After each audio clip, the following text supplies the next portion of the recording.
Golfers who are slicing the ball, stop what you're doing and watch this video. This could be one of the most important things that you do. A lot of people are going about fixing slices the completely wrong way. So if you're looking to stop this shot, this big carve off to the right, and fed up slicing your ball in the trees, this is what you need to do. So I hear far too many golfers that slice a ball trying to fix their swing path. So let's think about that for a minute. Why are you slicing in the first place?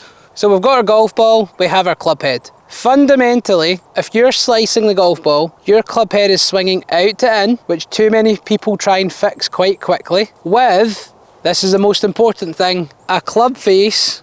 So any kind of slice that you're hitting, a club face that is open to your swing path. That's going to cause the ball to start curving off to the right. So if there's any job that we need to do first, it's not the path. You can slice it with an out to in path. You can slice it with an out in to out path. If that face is open to the direction that you're swinging, doesn't matter which way it is, that's still going to send the ball off to the right hand side. Most golfers who are slicing the ball are coming over the top, are swinging out to in, but don't fix the path first. Fix the face. You need to get the face less open first before you think about changing path. Because if you're one of those golfers, if you've got that face wide open, if you learn how to hit from the inside, guess what? You're going to hit the ball even further right, okay? You're still hitting from the inside. You've changed and started to hit the ball from the inside, but you haven't changed the club face. So, how do we go about changing club face? We need to get it to close. Here are your options.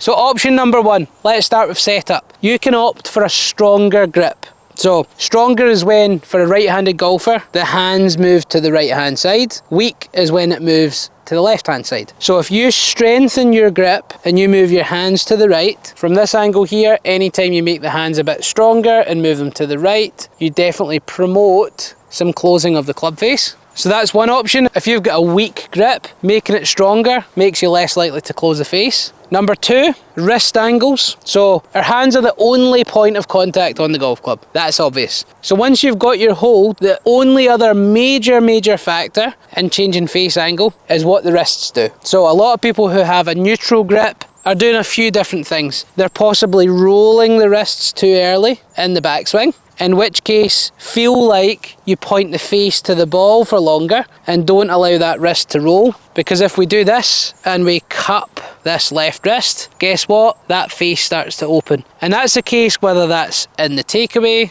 it's the same case if it's up at the top.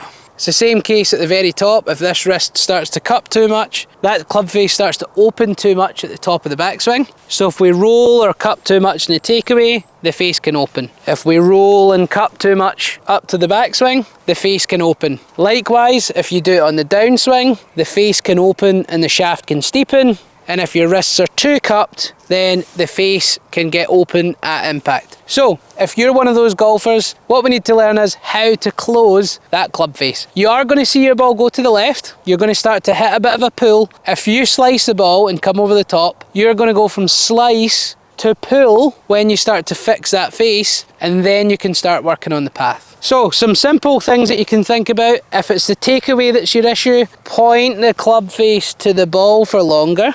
If it's the cupping of your left wrist and the face is open, try and get that left wrist a little bit flatter, the badge of your glove more up towards the sky, as opposed to pointing down in front of you. Or if it's the release, and it's perhaps just how you come into the ball, maybe you lean back a lot, maybe when you come into impact, the badge of the glove points way right of target, in which case it might be a release thing. So as you're coming into the ball, twist that badge of your glove to the left, so it's maybe pointing at the target or to the left when you hit the ball. Keep it twisting, and that's another thing that can start to close the face. So there's lots of options. That's why it's important that you either get a lesson or find out exactly why and where your slice is coming from. But fundamentally, it's an open club face, so you need to fix that first. So, possible ways of closing the face. Sit it closed at address, a stronger grip with the hands more to the right, less wrist roll or cupping in the takeaway,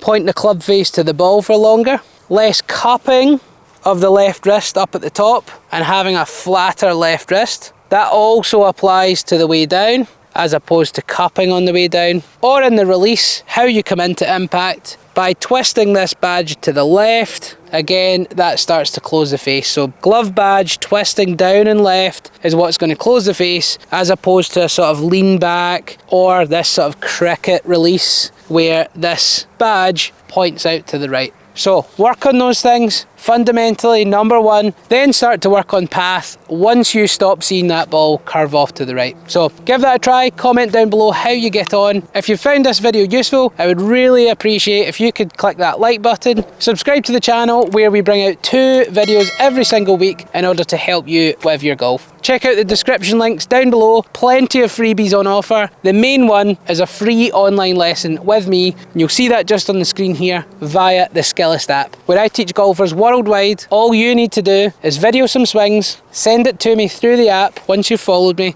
and then within a short space of time, you'll receive an analysis of your swing, a video feedback from me with drills, different things that you can do, and a bit of guidance as to how you can improve your golf, get your scores down, and get you enjoying the game even more. As always, thanks for visiting the channel. Make sure you check out the videos next week, and see you soon.